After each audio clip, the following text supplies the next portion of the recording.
Good afternoon. I'm Donna Zarconi, President and CEO of the Economic Club of Chicago. I'm delighted to welcome everyone to this virtual program today on confronting racial inequity by creating economic opportunities. And we are honored to host two distinguished speakers, John W. Rogers Jr., who is past chair of the club and chairman, co-CEO, and CIO of Ariel Investments. Welcome, John. And Arne Duncan, founder and managing partner of Chicago CRED. And our moderator for this afternoon, welcome Arne, is Ryan Ruskin. Welcome Ryan, who is president and CEO of the Ruskin Group and second vice chair of the club. And thank you all for joining us today for this important and very timely discussion. So we'll start the program with brief introductions, followed by a moderated conversation between Arne and John Rogers. And we will also be accepting live questions from the audience during the program. So please submit your questions that you may have using the Q&A tab in Zoom. We're also trying a new feature today of allowing our members to upvote a question that has been submitted by another member. So when you click on the Q&A tab, and if there is a question that you'd like to have answered, please feel free to upvote it. It's a little like sign on that question. Please note that the conversation is being recorded and we plan to post the content for general access on our YouTube channel at a future date. So now it's my pleasure to formally introduce our guest speakers.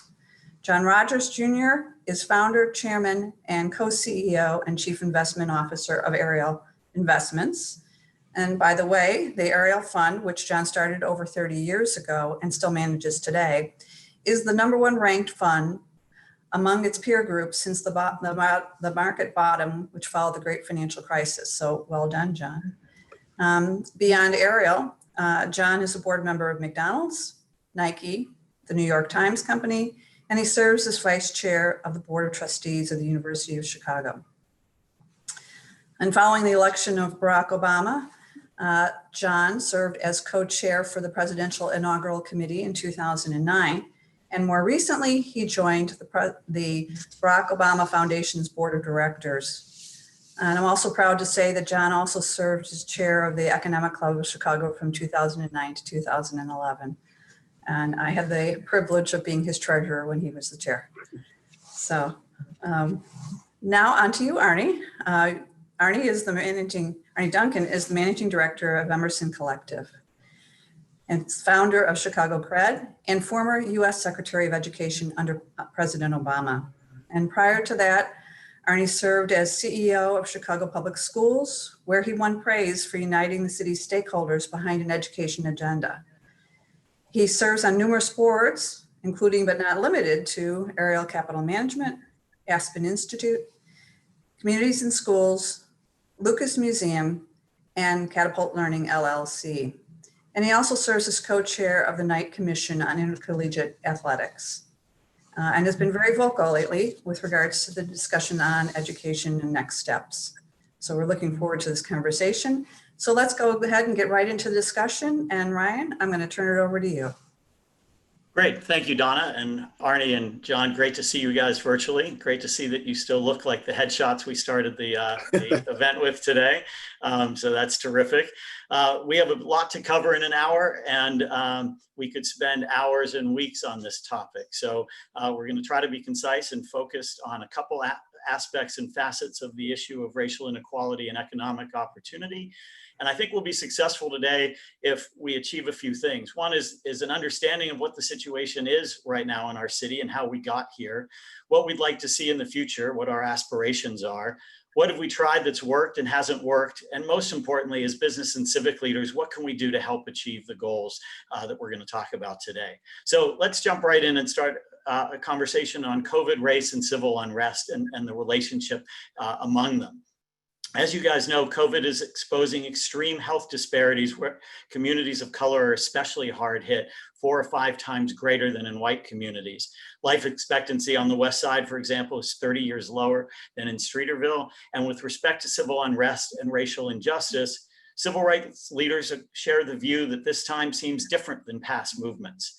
So the two questions that I have for you on this topic is, what's really driving this difference this time? Is it COVID? Is it social media? Other factors? A combination of all three? And could you share your thoughts on how the COVID effect is impacting the areas that you guys work in today? So I'll let you guys jump in. Arne, if you'd like to take a stab at it. I always like to follow John. Why don't I let John start, and Sure. I'll bet second. Sounds great. John? I think this is a unique time, primarily because of the George Floyd situation. It was such a heartbreaking, gut-wrenching visual that everyone could see and understand. And I think it really sunk in to the broad community of the racism that still is pervasive in our society and the challenges that African Americans have to be treated equally in all aspects of society. So I really do think it was that seminal moment that has created all this energy and all this focus that have gotten a lot of people's eyes open for the first time, and they're really, really listening. I hope to be as optimistic as John. I think I'm generally an optimistic person. I just don't know how much this translates into concrete action. We've had other moments where that hasn't happened. You asked Ryan how this is affecting us directly. In the weeks since George Floyd's death, very candidly, it's been the hardest time by far of our work here in Chicago, trying to reduce gun violence on the south and west sides of Chicago CRED. We've had one of our team members killed. We've had 3 of our young men killed. We've had one of our superstar high school students who was shot through the arm on her graduation day. No ambulance came, no police came, almost bled out. Mother drove her to the hospital. She lived. And then tragically, 2 weeks ago, we had the 20-month-old son of one of our young men killed in the backseat of his mother's car on the way to the laundromat. So this has been an extraordinarily difficult time. Arne, for the edification of the members that aren't totally up to speed on CRED, could you tell us a little bit about the goals and the structure of what you guys are up to? Yeah, your incoming president was a fantastic partner, David Snyder. I hated to lose him, but I'm glad he's working with you guys now. But we started in 2016 when my family and I moved back to Chicago. This felt like the crisis faced in the city. For folks that don't know, Chicago is 7 times more violent than New York. It is 3 to 4 times more violent than LA. It doesn't have to be that way. The level of trauma and fear that our children on the south and west sides grow up with, I hope almost no one on this call will ever experience that. Literally every single child, every time I visit a school, ask how many of you know someone who's been shot and killed. It's 100% of hands in that room go up. I often ask how many of you know 5 people, 10 people, 15 people, and often a half to a third of hands stay up. So we started in 2016. Our metrics are very simple: homicides and shootings. We don't have a complicated scorecard. We had 3 consecutive years of double-digit reductions in homicides and shootings coming, from 2016 to 2019. That was great. This year has been unbelievably tough. So it was not just George Floyd. It's not just COVID. January, we always look year over year by some month. January 20 versus January 2019. Every single month this calendar year has been worse. As a city, through the first 6 months, through the end of June, unfortunately, we're up about 38% in terms of violence. So that's it's a terrible thing. The only really interesting part of this, Ryan, that we're studying the neighborhood where we're doing the most work, where we started our work on the far south side in Rosen and Pullman, while the city's up 38%, that community's down 38%. So that huge difference between the rest of the city and where we have the deepest work, the most intensive work, the most life coaches, the most outreach workers, the best clinicians, gives me a real sense of hope of what's possible if we as a city are actually willing to invest in these young men in these disenfranchised communities on the south and west side. And maybe Arne, you've talked about seminal moments in the past, and you were involved when Sandy Hook happened. Can you talk a little bit about the importance of what's happening with guns in our society and how that's challenging and why we haven't been able to move that needle? Yeah, so lots I'd love to talk about, and spent many things I'm proud of during my time in Chicago Public Schools, and we could save that conversation for another time. But on my watch, during my 7.5 years leading Chicago Public Schools, on average we had a student killed every 2 weeks, and never in a school, but at home, on the block, on the bus, going to the corner store. it was a devastating loss of life. And I know all of us, starting with me as leaders in Chicago, we failed to keep our kids safe. Very naively in hindsight, when our family moved to DC in 2009, I thought things couldn't get any worse here in Chicago. And unfortunately, things got a lot worse for a whole host of reasons. And what I believed, Ryan, is this is a harsh thing to say, but I was just trying to be honest. What I really believed was that as long as it was Black and brown kids being killed, that nothing would change with guns. And it would take white kids being killed. What none of us ever imagined in our worst nightmares was a Sandy Hook massacre where 20 white babies and 5 teachers and the principal were killed. And President Obama went down the next day. The Vice President Biden and I went down 2 days later. And we'll just never forget spending time with those families who just lost their 5 and 6 year olds. And the fact that as a country, after that massacre, we got zero done in terms of anything of reducing the easy availability of guns across our country. My interpretation of that is it's just we as a nation value our guns so much more than we value our children. This is not rocket science. It's not complicated. In in basically every other developed nation and across the planet, children just don't die. Adults just don't die. You don't have the mass shootings at anything near where we are in America. We're the unbelievable outlier. And to date, we've lacked the courage to change that. So daily shootings, mass shootings, that's just sort of it almost doesn't make news anymore, which is sort of staggering. Arne, have you had to adjust the goals for CRED given the COVID sort of and the civil unrest that's been occurring?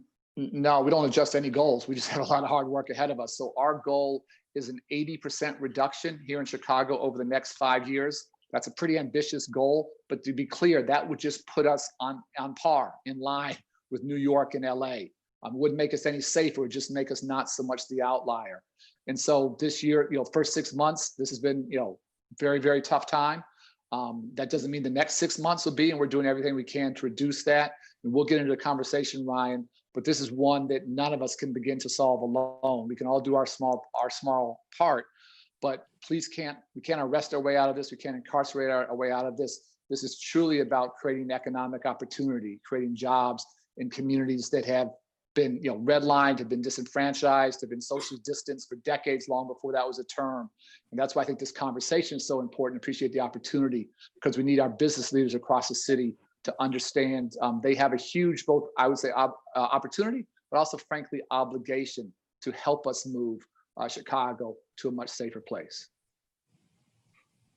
Great. We do want to spend some time talking about solutions and how we can engage as business and civic leaders. Is there anything, before we sort of go into the economic and wealth building aspects of this, that we can specifically do as it relates to CRED?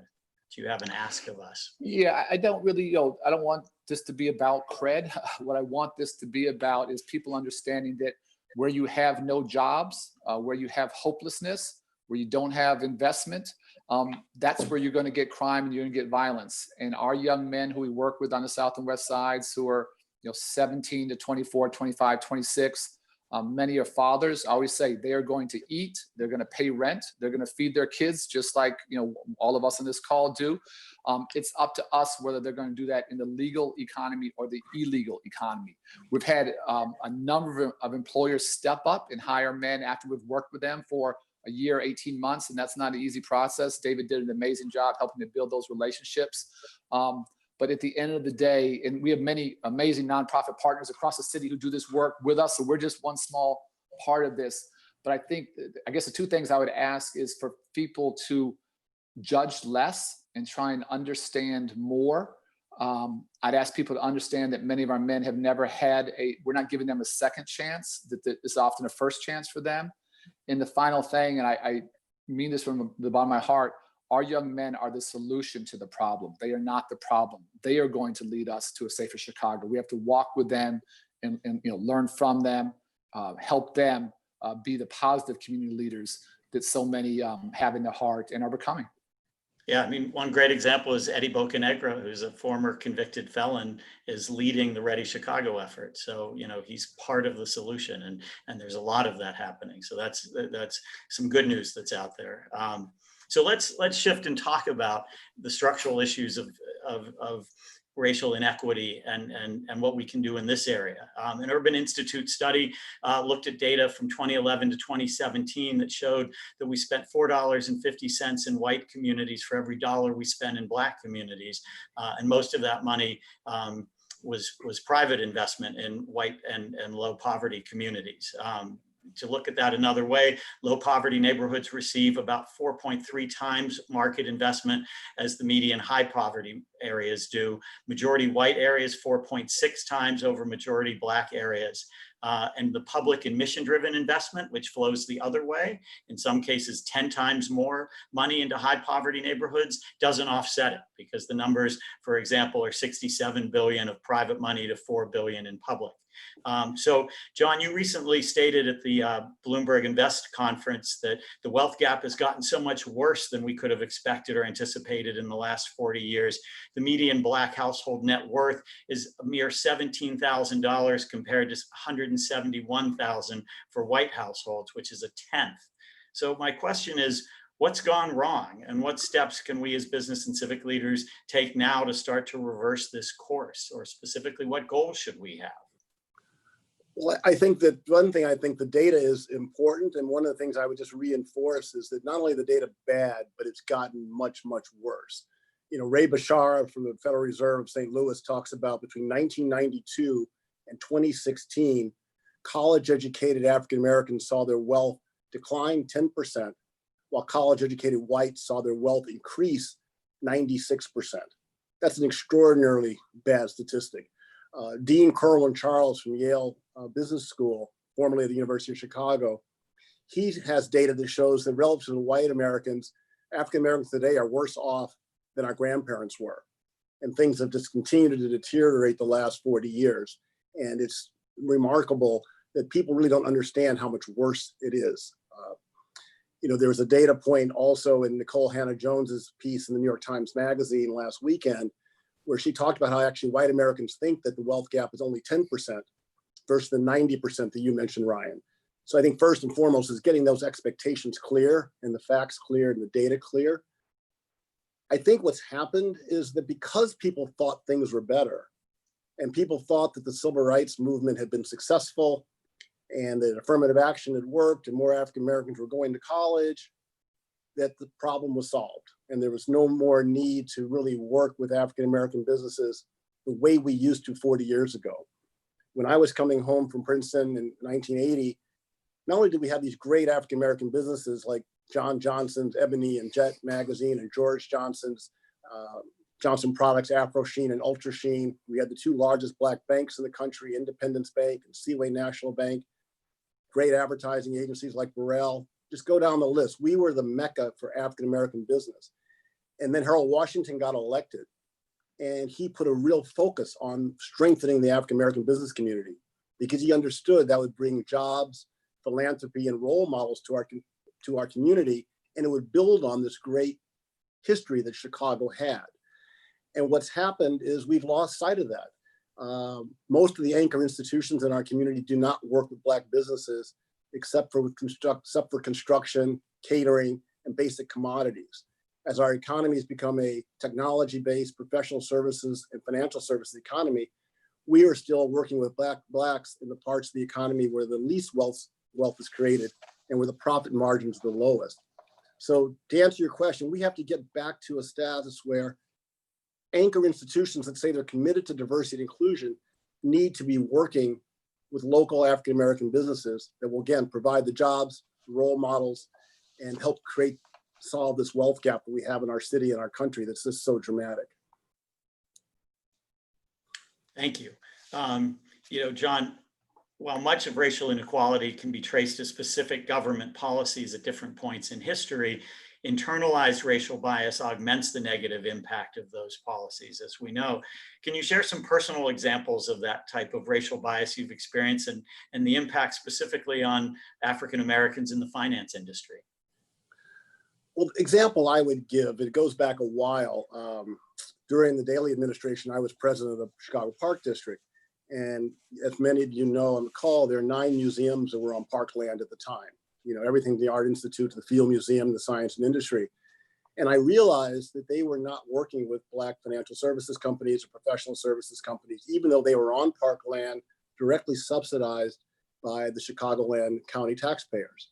And so I worked with John MacArthur at the time to put together a symposium with the help of the MacArthur Foundation to discuss this problem and bring African-American entrepreneurs together with the museum's heads.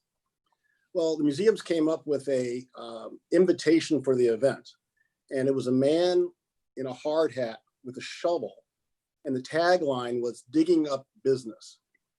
They viewed African-American businesses as people working with a shovel. And it was just a beautiful example of implicit and unconscious bias. That was how we were viewed.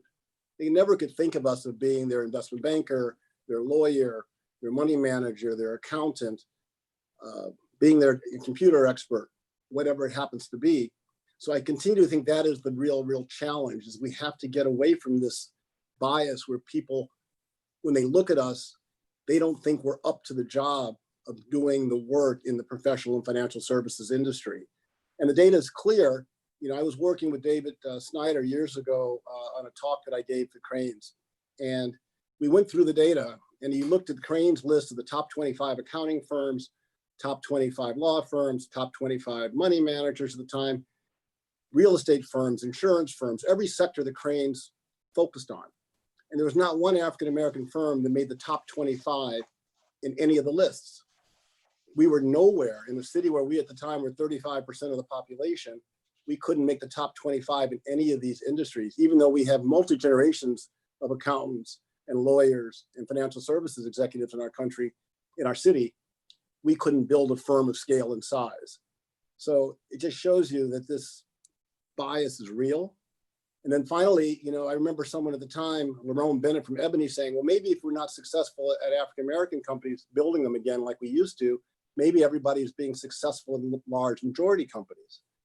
But as you know, most of the private equity firms in this town and venture capital firms have never had an African-American partner, very few with managing directors, very few professionals. The same with most of the major financial services, hedge funds, investment banks. We barely crack the surface. And, you know, so the reality is when it comes to financial services, the challenges are as great today as they were when I gave the talk for David Snyder over 20 years ago. Thank you. To follow up on this issue a little bit about wealth building in African-American communities, you know, there was a WBZ analysis that shows that there's been almost zero lending for homeowners in the Black community, which is called modern day redlining. That home ownership rates for Black households is at 43%, which is roughly where it was before the Fair Housing Act of '68, and 31% below that of white households. So a question I have for both of you is, what will it take for bankers, developers, investors, entrepreneurs, and residents to rebuild not only Black neighborhoods, but to be able to build wealth in a meaningful way? And what's the impact of, you know, John, you've spoken about the impact of multi-generational wealth in your own experiences, starting out at William Blair, for example. So, you know, we'd like to hear your thoughts a little bit about how do we move forward in developing these communities and developing the wealth that's going to, you know, address all of these other issues. Well, maybe I'll give an example of one of the greatest, you know, entrepreneurs in town and how he, you know, indirectly impacts your question. And, you know, one of my heroes growing up was George Johnson, who created Johnson Products, Afro Sheen and Ultra Sheen. Reverend Jackson and Dr. King and civil rights leaders forced the supermarkets and the drugstores in town to put Afro Sheen and Ultra Sheen on the shelves. So the civil rights movement had a profound impact on growing his business. Well, once he built Johnson Products and it went public, he had 500 employees on the south side of Chicago, people who were going to work every day in all leadership roles, and they saw an African-American CEO. At the same time, with his free time, he created Independence Bank, which became the largest Black bank in the country, to give the kind of loans that you're talking about to the local communities for homeowners and business leaders. But if George Johnson hadn't created that bank, there would have been much less lending on the south side. At the same time, while he was doing that, not only was he building wealth at his own company, but he was the largest advertiser in Ebony. He created Soul Train, the television show. And by the way, on his free time also, he was responsible for 70 tables a year at the Urban League Golden Fellowship dinner. And when Dr. King came to Chicago desperate to make payroll, he was the one that rounded up all of his friends and got the loans from Independence Bank to keep LCLC in business and help them make their payroll. So I say that to say, if you have these strong Black businesses, they have a profound positive impact. And he also worked with Black law firms and Black money managers and Black accounting firms and gave opportunities to everyone else. So there was more wealth in the Black community, and people could then help their friends and family with their own businesses or for that first home mortgage or whatever financial needs they had, because he was kind of a one-person ecosystem of creating enormous wealth on the south side of Chicago. But again, starting the largest Black bank in the country to directly impact people's ability to get capital at the times they needed to make sure their lives are going in the right direction. Thank you. So let's talk a little bit more about this issue of not just top down, but bottom up opportunity. The question I have, Arne, and for both of you is there's two issues that people have talked about that can potentially help address this. One is the new, obviously, legalization of cannabis and creation of cannabis businesses in Illinois. And the other is finally addressing hiring of formerly incarcerated individuals, which I know, Arne, you guys wrestle with in your work. Can you share your thoughts on what we can do and what the opportunities are in those areas? Well, let me just give you, a couple different ideas for your audience to think about. First, John just talked so passionately and eloquently about the lack of opportunities to build wealth in the Black community. So one thing, public company, private company, anchor institutions, the museums, he talked about hospitals. What if we just had a scorecard every single year where people would put out, what % of their board comes from minority community, what % of their management team comes from the minority, and to John's point, not just those that do the gardening and serve us food and build the buildings, but what % of our professional spend goes to accountants, lawyers, the tech folks, the PR folks.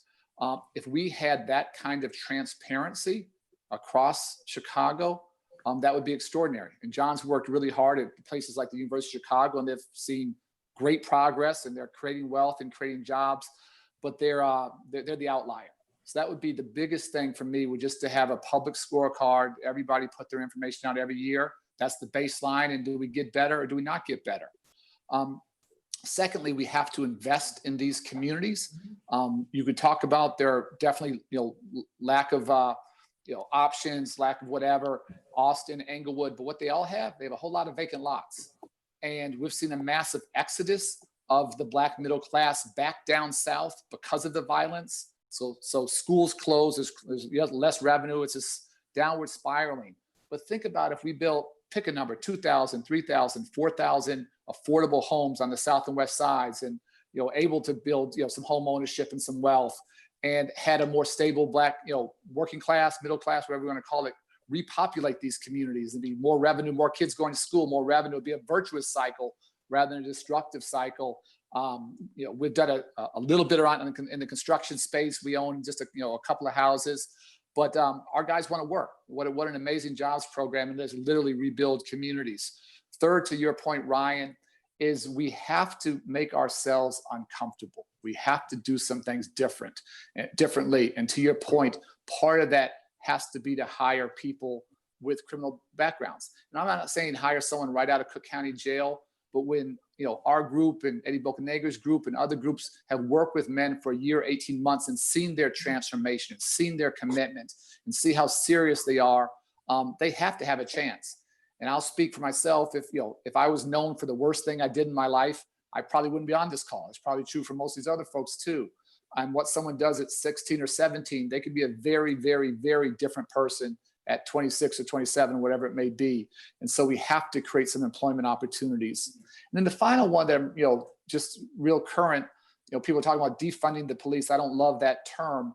I do like the term reimagining the police. Let me just give you a really concrete example. Chicago has twice as many police per citizen as LA. Let me repeat that. Twice as many police per citizen as LA. And yet we are still 3 to 4 times more violent than LA. So clearly, police have not solved this problem. We're not going to rest our way out of it. Just a little thought experiment for folks to think about. Right now, we have 13,000 police officers. Just pick a number. Let's say we had 10,000 instead of 13,000. Those 3,000, if they're making $100,000 each, more than that with benefits, Ryan, that would free up $300 million. Think what we could do in terms of more trauma care and more clinical support and more life coaches and more outreach workers in our neighborhoods that are most impacted, and trying to sort of build upon the model that we're building in Roseland that has led to a 38% reduction in homicides and shootings versus the rest of the city. So those are just a few different ideas that I'd just like to put out there to have your folks think about. Yeah, that's certainly very helpful, I think, and frames that really well for us. John, related to this, and to follow up on an earlier point you mentioned, you've spoken a lot about the difference between supplier diversity and what the University of Chicago is really calling business diversity. Can you sort of clarify that for our membership and add your thoughts to the difference and the opportunity there? Well, thank you for asking about that. I had a conversation with Bob Zimmer about 11 years ago or so, and Bob was really interested in how we could create more wealth and more successful African-American leaders and entrepreneurs. And he agreed to put together a program under the leadership of a woman named Nadia Quarles. And they decided to call, instead of supplier diversity, they called it business diversity. And the idea was to get people away from the things that are only bought through the purchasing department. Again, the construction services, the commodities, the things that go through supply chain, to move beyond that to where, again, wealth and jobs and power, we all know that we've become a professional services, financial services, and technology-based economy. The kind of companies that are the biggest companies in the world now here in Chicago are the JP Morgan Chases, the Aons, the big insurance companies, the big financial services companies, Ken Griffin's of the world, private equity guys, John Canning. That's where the wealth and power is today. So University of Chicago got it and transformed. And over the last 11 years, they've gone from basically 0 professional services firms working with the university to over 90. And as Arne suggested, it's in everything that the university buys. So for example, they advertise now on WVON radio, which has been really helpful because our Black radio station is so important here in Chicago. They are using Black law firms, accounting firms, 15 money managers for the endowment, public relations firms, government affairs firms, photographers. Arne and I were at a reception there once the university has every year, and a photographer came up and said she wouldn't still be in business if it wasn't for the University of Chicago using her services. And it's just been a remarkably successful series of events that have caused real change, real wealth, and real opportunity for African-American and minority entrepreneurs. Every year at the symposium that they have where Bob Zimmer hosts, they have pictures of each of the entrepreneurs and descriptions of each of their firms. And so it's something that's really real. People have built long-term relationships. And as you know, if you're working with the University of Chicago, and that's such a great customer to have, you can use that as a credential to go out and have many, many other companies around the country. So I really applaud the university leadership and wish it could rub off on our other anchor institutions in our community, because it's been hard to get the other universities and museums to follow suit of what the University of Chicago has been doing so well. Well, it's a blueprint that it sounds like many of us can take back to our civic and philanthropic endeavors and push for as well, especially if there are scorecards and other metrics that we can use to support, advancing those types of programs. On a related issue, because you've also worked very long and hard on the issue of boardroom diversity. Michelle Obama has said that it's incumbent on us, whether we are in city government or sitting around the corporate boardroom or in policy or education, to have critical masses of diverse voices at the table. And yet there's only 4 Black male CEOs of the Fortune 100, no women of color at this point. And we've made really solid progress in bringing white women to the boardroom. But can you talk a little bit about your efforts and what you're seeing and where we can be helpful in this initiative to be successful? Let's say, well, a couple of things we've done at Ariel is I think Melody says we've learned from John McCarter again. where he says, you don't want to just admire the problem, you want to try to help solve the problem. So we've done two things that I think are relevant to your question. At Ariel, we focus on, here in Chicago, primarily on small and mid-sized undervalued securities. And we own those stocks for the long term and build deep, long-lasting relationships with the management teams of the companies we invest our customers' money in. And so now we can point to over 45 instances where we have pushed a company that's publicly traded to have what we call a Jackie Robinson moment and have their first diverse board member. And that's from companies like JLL here in Chicago and to Sotheby's in New York, to Oil Dry here in town. We've been able to have great, candid conversations with terrific leaders. And when you're their partner, they sort of get it. And so we, again, have 45 instances where we think we've been able to have push to have the first woman or the first African-American or first Latino on a corporate board. And those companies often say it's really worked really well. Those directors have been fabulous and helped those companies be stronger. The second thing we've done is that 17 years ago with Charles Tribbett from Russell Reynolds, who most everyone knows, we created a program, conference called the Black Corporate Directors Conference, and started at the Gleacher Center with 37 board members. This last year, we had over 200 African-American directors and Latino directors out in Laguna Beach. And we've had great speakers, CEOs from all over the country. President Obama's come. It's just been a fabulous success. But the idea there, Ryan, is just not to get more of us on the board, but to get people who will be on the board and be willing to speak out and fight for economic justice once they're in the boardroom. The hypothesis when Charles and I started the conference was that people get into these boardrooms and they get quiet and shy. They're uncomfortable sort of shaking it up and talking about race because it's such an uncomfortable subject.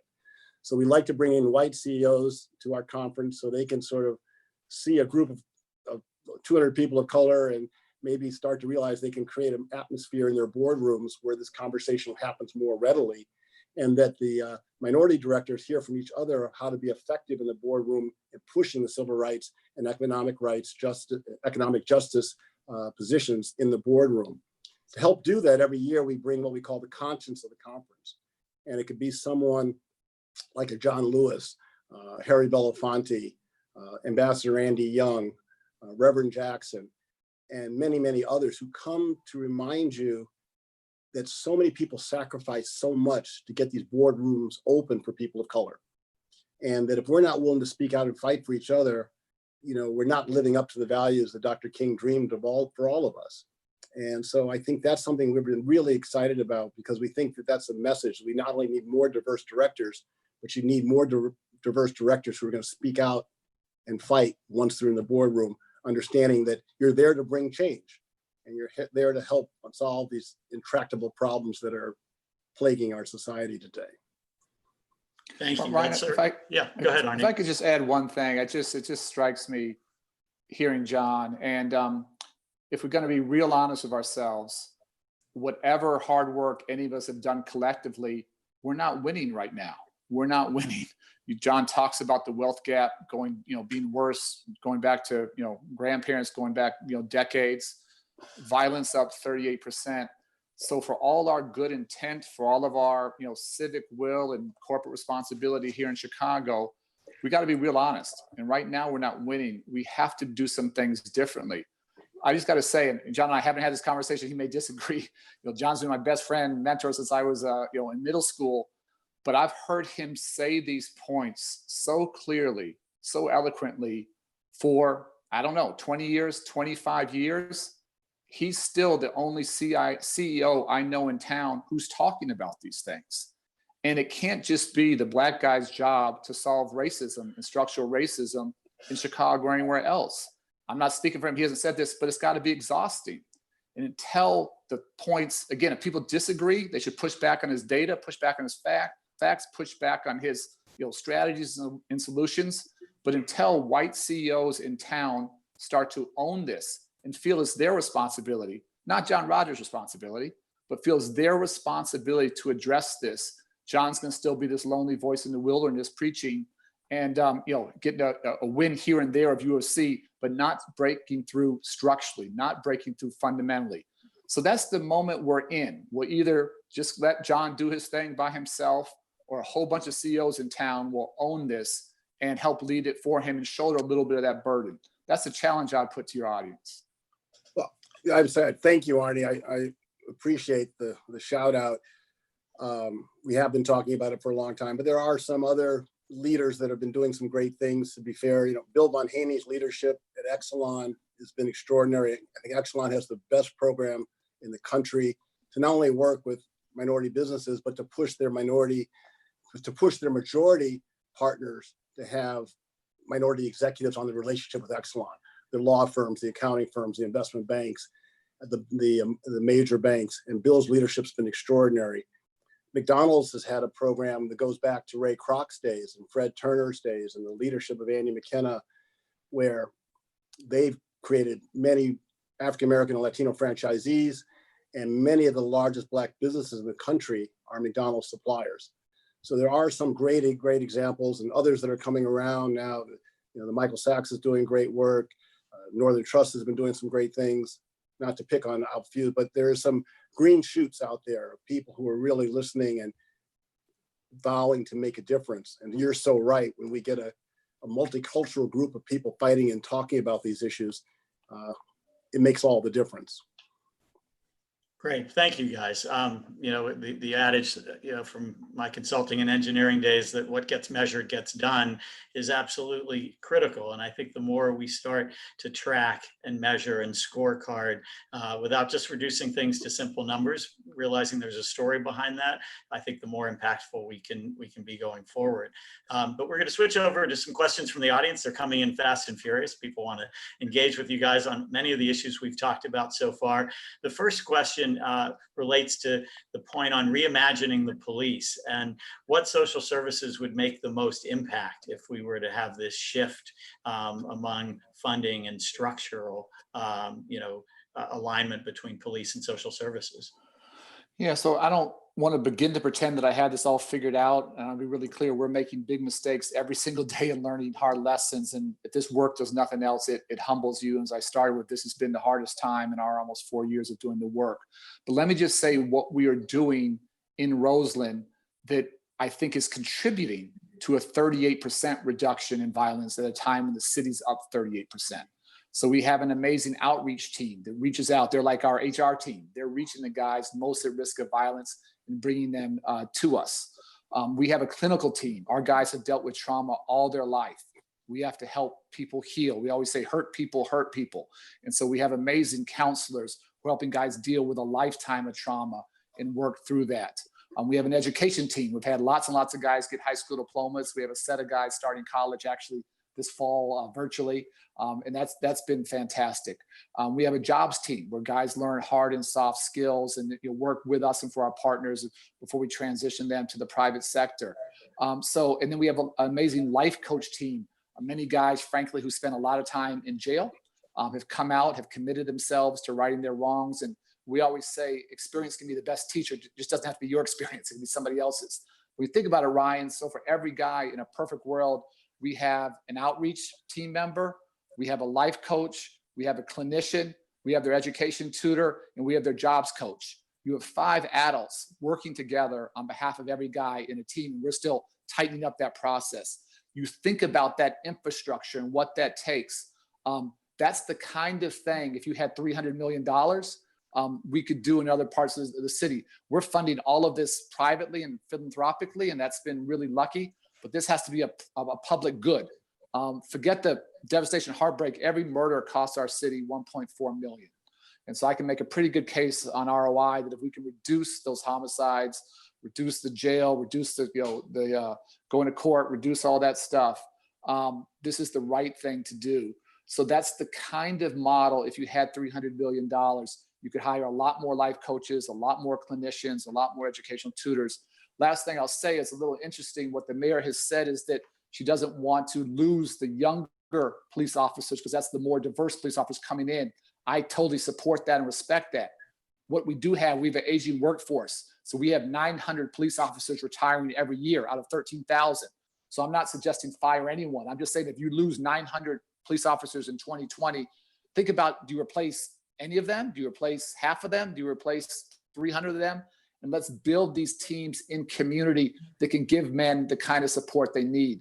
The final thing I'll say, Ryan, is this: I always say programs don't change lives, relationships do. Out in Rosen, we work with some amazing community partners who've been working out of storefronts for 20, 25 years. There's a level of trust and authenticity that is priceless. We have to find those folks that have been out in the neighborhood doing great work, help them grow, help them expand, help them serve more guys. So Arne, I know you've talked about your extraordinary team that you put in place doing so much of the heavy lifting. Can you just give us a little bit of a reflection of how you've been out in the neighborhoods yourself, helping to stem the violence to the best of your abilities? And there's something people think sometimes you're the big executive, the former Secretary of Education. You're sitting in an office somewhere directing things, but that's not you. Well, I think what we all try and do is spend a lot of time in the communities with our guys, walking the streets, walking the street outreach. Again, it's all relationship based. So, for a long time, I was going to Cook County Jail every month and recruiting guys out of there. And actually one of the guys working at a law firm downtown now is doing really well. I met him in Cook County Jail after his brother had been shot and paralyzed, and there was no investigation. Police didn't do anything. So he took it upon himself to pick up a gun and try and retaliate, and was caught for that. And, just these cycles of violence. But the only way you do this is we all move outside our comfort zones. And I'm definitely doing that as much as I can every single day. Great. Thank you, guys. A follow-up question to the comment about our police force and budget versus Los Angeles. The statistic that we have more police per person than LA and yet have more violence is a clear indication that we can safely move some money out of the police force and put it into social programs. Why are the people of Chicago not demanding this and voting for this and advocating for it? Well, first of all, not just more, to be clear, we have twice as much. We have 100% more police officers per citizen than they, so it's not 10% more. And about half the land mass too, I think, right? Right. Again, twice as many police officers, 3 to 4 times more violence, not less. So I don't think the public is aware. I don't think we've had honest conversations. And we did a forum, going back a couple of years at the Harris Theater. We brought in mayors from 5 cities where we're seeing big reductions in violence, and they've done different things. And I think sometimes in Chicago, we get a little bit parochial. And in this work, again, we have to do it with great humility, because frankly, we've done it a heck of a lot worse, a heck of a lot more poorly than all these other cities. And so I think with humility, we can look at examples from all these other places, what they're doing differently. And again, this is not the panacea. There's no silver bullet here or whatever. I don't like to use that metaphor, but we have to try something different. We can't just keep doing the same thing and expecting different results. I think that's the rut that Chicago's in. It's a lack of courage. It's a lack of imagination. And again, I just don't want to always put it on the police superintendent. We need, every time someone is killed, they get asked what happened. We should be asking every CEO in town, someone gets killed, who'd you hire today? Who'd you mentor? Who'd you give an internship from? What are you doing to contribute? And so I don't want the police are, they have to rebuild trust. It's a real problem in the communities, but it's not on their backs alone. So how we think about this stuff very differently and have courage and imagination, that's what I think's been lacking. I think we've either been paralyzed or overwhelmed as a city. That's been my sense. And we're just trying to sort of shake people loose from that and be real honest about how hard this is and the tragedy and the heartbreak, but also be real honest about the possibilities and what our young men not just are capable of doing, but what they're actually doing every single day.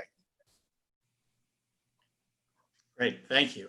Another question, Arne, to shift to your education hat, and we can talk a little bit about your interview the other day too. But the question is, how would you define the 4 biggest problems of education in low-income and underserved communities in Chicago, and what are the 4 sort of primary solutions that we should be focused on? Wow, you give me 4. I could give you 50, but let me just. I try and do this briefly. So a couple things. I just think great teachers and great principals matter tremendously. I think in life, talent matters. Great coaches win basketball games. Great CEOs have successful businesses. Great teachers and great principals help kids beat the odds, everywhere. And I saw it all my life in my mother's program on 46th Street, that she and a group of volunteers saw some extraordinary things happen for kids where that shouldn't have been possible, but was absolutely possible. So what we do nowhere in America, Ryan, nowhere do we put our best teachers and our best principals in the most disadvantaged communities. There's no talent move. I always say, when the president went to go get Osama bin Laden, he didn't send a bunch of rookies. He didn't send a bunch of has-beens. Who did he send to do the toughest work? He sent the Navy SEALs. He sent the best of the best. In education, we don't do that. And in fact, all the incentives are, the better pay, the easier jobs are to go to Winnetka, Wilmette, or whatever, and not teach in Englewood or Austin or North Lawndale. So one, talent gap. Two, the whole basis of public school largely being funded by local property taxes, by definition means that children of the wealthy gets more than the children of the poor. So children who are born in Winnetka or Wilmette get a lot more spent on their education every single year than a child born anywhere in Chicago. And that's not right, that's not fair, and that's just baked into how we have done things. So for me, the dream of public education is that it should be the great equalizer, regardless of where you live or your socioeconomic status. If you work hard, you should do well. But where public education actually exacerbates the divide between the haves and the have-nots, then it's perpetuating inequality, it's perpetuating systemic racism, it's perpetuating disadvantage, not closing those gaps. And we haven't had an honest conversation there. Third, I would say time. In education, time is the constant. Kids go to school, whatever it is, 6 hours a day, 7 hours a day, 5 days a week, 9 months a year. Time to me should be the variable. That school day, that school calendar might work well for my two children and for John's daughter, but other kids might need 10 hours of school a day. They might need 12 hours of school a day. They might need 14 hours a day. They might need 3 meals a day. And we don't do that. So we have time as the constant and sort of learning is the variable. I want learning and support to be the constant and time is the variable to get there. And then finally, with this pandemic and the move to virtual, virtual school and virtual learning, the digital divide is devastating. And to see so many children, again, the idea that we should just learn while we're in a physical building, 5 days a week, 6 hours a day, makes no sense. I want children, whether it's inner city Chicago or rural America, Appalachia, Native American reservations, I want them to learn anything they want, anytime, anywhere. And access to technology, access to broadband, access to the internet should be as ubiquitous as water or electricity. And so closing that digital divide. So those would be my four. And as a country, we're not, again, with a lot of talk, we're not serious about any of these at this point. So on that note, you guys, a question about the Ariel Community Academy, which you guys both helped establish about 10 years ago. What are the lessons you've learned from the school? And in particular, how do these lessons from this and other such charter schools inform public and economic policy? Well, thanks for asking about that. Actually, the school is closer to 25 years old. Wow. Yeah, the years fly by. Boy, no doubt, John. Yeah. And Arne's sister was also very helpful in getting us started. We have the same principle the entire time frame. I'd say a couple of key lessons we learned is that one of the key things we thought in the beginning, teaching kids about the stock market and investing and the magic of compound interest was important. And we continue to believe that's important. And by giving the kids real money to invest in real stocks, that's helped them to learn a lot about the markets. But I think the other key lesson, which we didn't anticipate, is that they see role models that look like themselves in financial services. So many of the young people have decided to get into careers that are in the financial services sector, which we all know, as I've been saying a couple times today, is such a fast growing, more lucrative part of our economy. And that's been exciting to see their successes. People have gone out and started their own financial services companies. Some of them have worked at Ariel and other financial institutions. So that's been a real lesson. One of the things that President Obama asked me to do was to chair his task force on financial literacy for young Americans. And Arne was ex officio. And I think the president asked me to lead that task force because of the work that we had done 4 blocks from his home at the Ariel Community Academy with pretty much all African-American students, teaching them about the markets. And what we, at the end of the day, the recommendation to President Obama was to encourage other financial institutions to partner with urban public schools the way that we have. Because ours is a public school, it's not a charter school. And we thought that if Ariel can do it as a small, tiny little firm, why can't some of the larger financial institutions partner with urban public schools in a similar way? I know IBM has done some creative things in terms of technology, partnerships with public schools throughout the country to get people STEM educations and STEM careers. I think we can do the same thing in financial services. Great. Arne, in response to your comments, I think it was on Tuesday, where you were responding to statements and positions about school openings by the president and your successor, Betsy DeVos. You called out the president in one of the most direct and blunt criticisms I've heard in a while, saying that there's no body count high enough for the president to pay attention to science, and we could lose another 100,000 people and nothing would compel him to listen to Dr. Fauci, who's actually fighting to save lives. In a situation where there's a new president, what would your advice be to an incoming administration, a cabinet, and even Congress? What should they be doing in response to the COVID crisis and the economic crises that are compounding the issues of education and reopening right now? Well, the pandemic has obviously changed the planet. But what we have now, Ryan, in my opinion, is not just a pandemic. We have a man-made disaster, a human-made catastrophe. And, I wish what I said wasn't true, but it is absolutely true. And in fact, it's actually worse than that. As more and more people die, President Trump will just double down and triple down and just keep going. And the huge irony is, had we done what we needed to do in March and April and May, we wouldn't talk about whether schools are reopening or not. And as we've seen the past 2 days, LA can't open, San Diego can't open, San Francisco can't open. We're going to see districts in Florida can't open. Why? Because we failed to listen to science. We've failed to wear masks. We've gone to bars. We've failed to physically distance. And it just breaks my heart. I've lost friends. I have a friend in the hospital who's, not to be too graphic, but has had fingers amputated, who is having problems speaking. He's got who knows, a lifetime long of a battle to get through this, and he's a lawyer. This is a wicked disease, and the fact that we won't sacrifice for ourselves, for our kids, if we won't just do some little things to give our kids a chance to go back to school physically, it makes no sense whatsoever. Other countries have just made other choices. Leadership always matters, Ryan. Good leadership saves lives. Bad leadership kills. And just tragically, that's exactly where we are as a country. In April and May, I was advocating, I wanted to have a massive summer school. I wanted to bring every child back to school as many as we could here in July to make up for the learning loss from COVID. But now we have the COVID learning loss coupled with the summer loss. We're gonna have kids going back either physically or virtually. And again, always the most vulnerable children, talk about the most marginalized, Black and brown kids. They're gonna be going back this fall 6, 7, 8 months behind because we haven't cared enough as adults to do the right thing. So it's just a really, really, really devastating time. And we would have lost lives with better leadership, but it would have been a small percent of what we've lost. And we would be talking about how we go back to school, when we go back to school, not if we go back to school today. Thank you. We have time for one last question that I'm borrowing from my favorite interviewer, who's during his COVID interviews has asked every guest this final question, which is Howard Stern. He asks his guests, what gives you hope in all of the crises that we're facing today?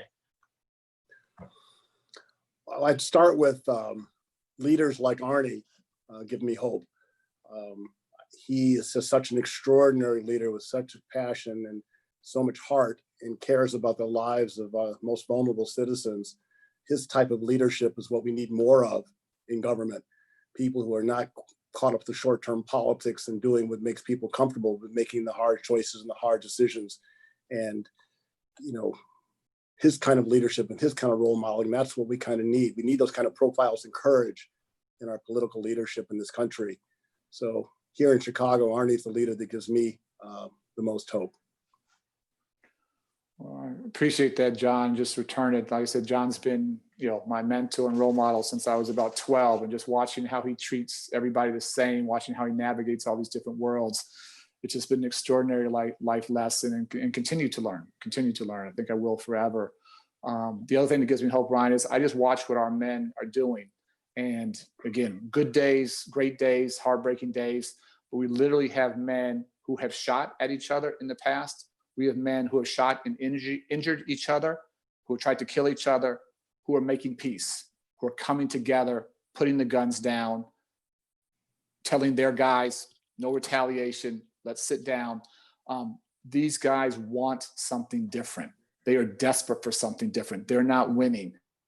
And if we, in sort of mainstream America, if we in corporate America, corporate Chicago, truly understand that nobody's winning now, they want out. The vast majority of guys want out. Nobody's getting rich on the streets. If they're willing to put down the guns, if they're willing to forgive and reconcile people who literally tried to take their lives, that gives me extraordinary hope. And that's what we're seeing all across the city. Thank you, guys. I really appreciate your time, your candidness, your openness to share your personal experiences and to create prescriptions for all of us and actionable items going forward so that we can help be part of the solution in a lot of different ways in our personal, professional, and civic lives. So I really appreciate you guys joining us today. Yeah, and I'm going to echo that same thing. It was a great conversation, very insightful, very informative, very pragmatic in terms of the things that you're asking us to do. So I really appreciate taking the time. Heard definitely your challenge, both Arne and John, for us to own this as business leaders, not just John, and to lead it forward. And Ryan, to your comment that what gets measured gets done. So it's time for us to set some goals and get at it to help support the great work that Chicago CRED is doing and so many other organizations are doing in our city right now. So thank you for your work.